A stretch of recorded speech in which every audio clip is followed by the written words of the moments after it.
Hi friends, welcome to my YouTube channel. C programming language के tutorial series में हम लोगों ने लास्ट वीडियो में देखा था कि if else control statement in C.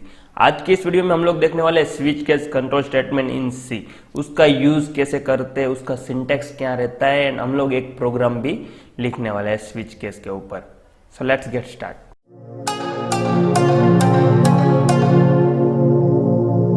So guys, switch के स्टेटमेंट के लिए मैं पहले उसका सिंटेक्स लिख देता हूँ। सो उसके बाद आपको एक के बाद एक स्टेप को समझाता हूँ कि कैसे स्विच केस वर्क करता है। सो पहले मैं स्विच केस के लिए हम लोग को लिखना होता है स्विच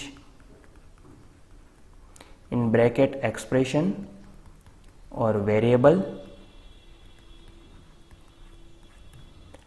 एंड इनसाइड ब्रैकेट हम लोग को लिखना होता है केस एंड केस को देना होता है लेबल। देन आफ्टर उसके अंदर जो भी लिखना होता है वो, एंड लास्ट में लिखना है ब्रेक।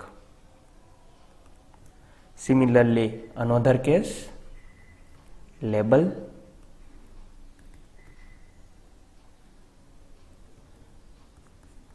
एंड उसके अंदर का कोड, देन ब्रेक। सिमिलरली हम लोग n नंबर ऑफ केसेस लिख सकते हैं एंड लास्ट में लिखना है डिफॉल्ट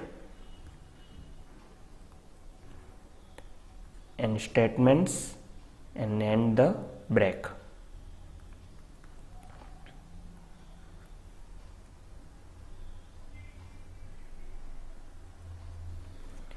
सो गाइस, स्विच के स्टेटमेंट क्या है? स्विच केस हम लोगों ने लास्ट वीडियो में देखा था if else statement, if else if and else. So जैसे इफ का कंडीशन ट्रू होता है तो एल्स इफ एंड एल्स वाला पार्ट एग्जीक्यूट नहीं होता था। इसके बाद एल्स इफ, हमारे पास बहुत सारे एल्स इफ को यूज करना है। सपोज मेरे पास कोई प्रोग्राम है, उसमें n नंबर ऑफ केसेस मेरे को कंडीशन मेरे को कंपेयर करनी है, तो उस टाइम पे मैं क्या यूज करूँगा? स्विच केस का यूज करूँगा। और स्विच केस के लिए थोड़े बहुत रूल्स है। सो स्विच केस के लिए पहला है, स्विच के अंदर एक्सप्रेशन और वेरिएबल होना चाहिए। वो variable must be in integer और कैरेक्टर रहना चाहिए।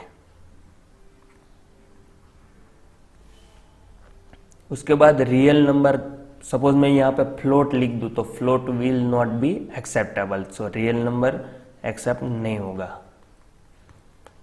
String will not be accepted. उसके लेबल भी हमारा कांस्टेंट रहना चाहिए। सो गाइस, सपोज मेरे पास a इज इक्वल टू यहाँ पे 1 है, तो मैं क्या लिखूंगा? सो सपोज मेरे पास a इज इक्वल टू 1 है, तो मैं यहाँ पे लिखूंगा केस 1 एंड यहाँ पे प्रिंट करा दूंगा प्रिंट एफ केस 1। सपोज मेरे पास केस 3 है, तो मैं लिख दूंगा प्रिंट एफ केस 3, यानी इसके बाद उसको ब्रेक करा दूंगा। सो गाइस, ये ब्रेक का यूज क्या है इसमें? सपोज मैंने यहाँ पे ब्रेक नहीं लगाया तो मेरा केस 1 पहले सिलेक्ट होगा, उसके बाद प्रिंट एफ हो जाएगा केस 1। उसके बाद देखेगा कि केस 3 है कि नहीं है। उसके बाद देखेगा डिफॉल्ट, एंड डिफॉल्ट स्टेटमेंट में मैं लिखा दूंगा प्रिंट एफ डिफॉल्ट। अगर कोई भी केस मेरा ट्रू नहीं हुआ तो मेरे को प्रिंट होना चाहिए डिफॉल्ट। तो इसके बाद अगर मैंने ब्रेक नहीं लगाया तो केस 1 के बाद मेरा सारे केसेस कंपेयर होने के बाद डिफॉल्ट भी प्रिंट कर देगा। सो इसीलिए सपोज मेरे को यहाँ पे मेरा वर्क कंप्लीट हो गया है और बाहर निकल जाना है स्विच केस से, तो मैं यहाँ पे लगा दूंगा ब्रेक, एंड ब्रेक जैसे ही लगाते हैं तो it will come outside the switch case. Now we will see basic rules of switch statements. So first rule is, in switch expression or variable should pass integer or character only, should not pass real number and strings. Second rule is, default is not a compulsory.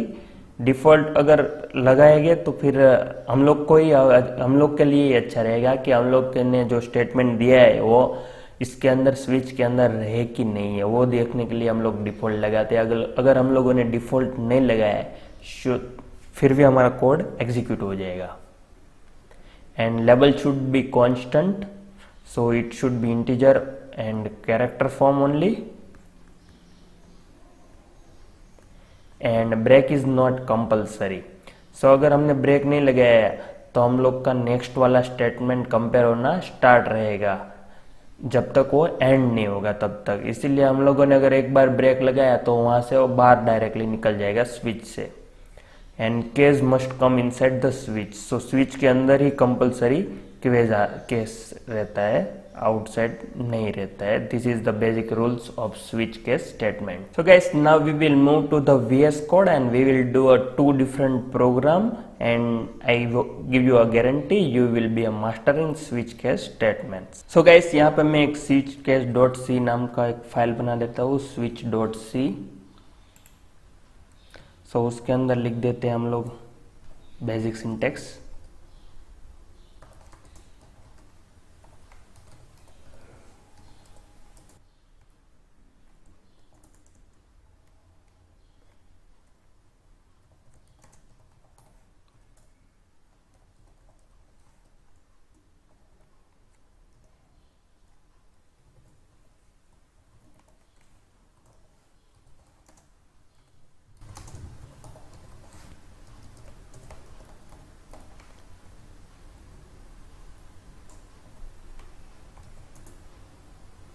scanf,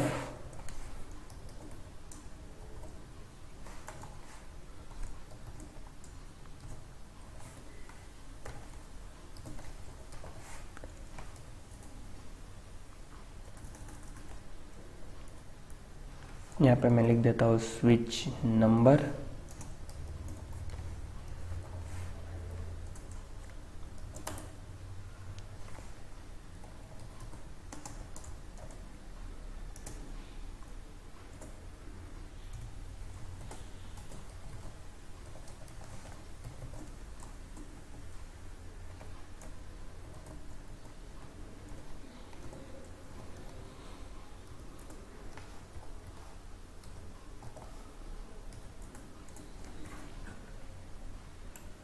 same उसी तरीके से मैं 3 case बना लेता हूँ।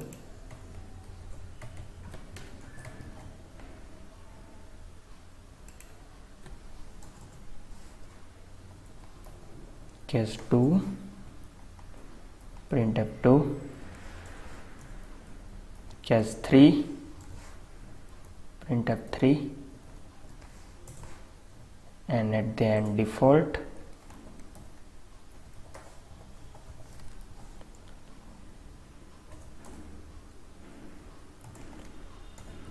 printf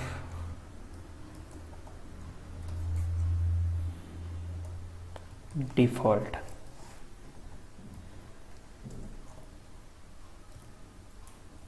And outside the switch case I will write printf by.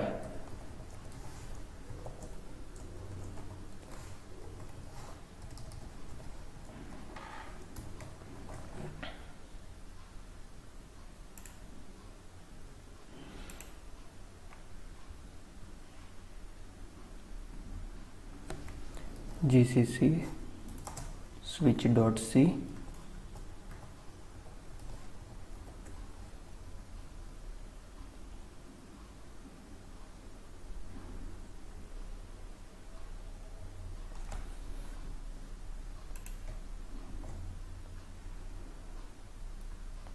okay, spell mistake,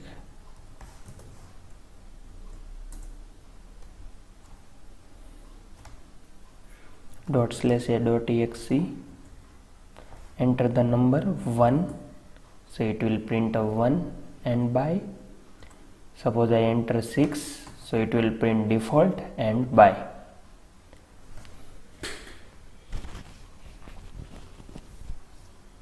So see, this is the basic program of switch case. तो guys, हम लोगों ने यहाँ पे क्या किया कि पहले स्विच केस में नंबर, जो भी हम लोग नंबर डालते हैं वो यहाँ पे स्विच के अंदर लेबल दे दिया केस के अंदर।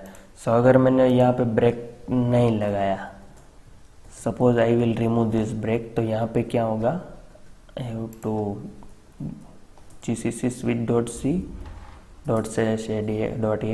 I will print 1, so it will go to 1 and directly print 2 also, and then after it will come out from this break. So ये वाला ब्रेक 1 भी प्रिंट कर देगा, उसके बाद यहाँ पे भी कंटिन्यूसली ट्रू ही रहेगा। So this is the importance of break statement in switch case. So we will understand switch case using second example. So मैं यहाँ पे बना देता हूँ स्विच 1.c। सो उसके अंदर मैं पहले बेसिक प्रोग्राम लिख देता हूँ। हमको प्रोग्राम लिखना है यहाँ पे basic calculator program. So guys मैं पहले यहाँ पे प्रोग्राम लिख देता हूँ, then I will explain to you. Okay guys, I write a program of basic calculator. तो कैलकुलेटर के लिए यहाँ पे मैंने ले लिया है 3 number n1 n2 and n3, a character option. So यहाँ पे प्रिंट कराएंगे कोई भी 2 numbers and printf enter the option. So plus is for addition, minus is for subtraction, multiplication and division. So यहाँ पे हम लोग स्कैन कराएंगे कैरेक्टर को।